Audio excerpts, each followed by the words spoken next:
Okay. The oxygen that we find on the planet is 70% from the ocean and only 28% from trees.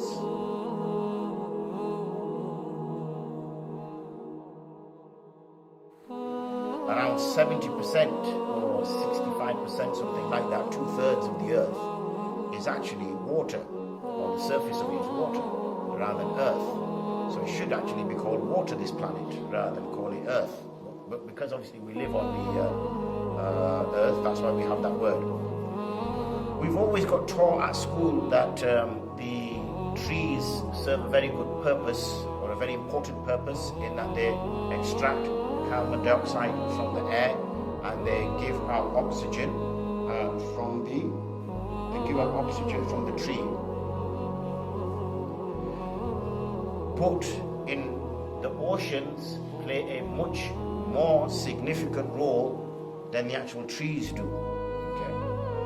The oxygen that we find on the planet is 70% from the ocean and only 28% from trees. So it's actually the oceans which give us the oxygen, not the trees. So without the oceans, we would have no oxygen. Without oxygen, we would obviously die. So what is it in the oceans? There are something called phytoplankton, which is microscopic, very, very small. It's like plankton.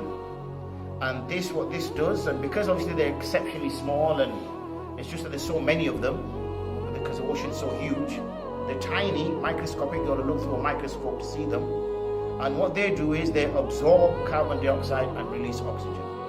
So if the oceans did not exist, we would actually not exist.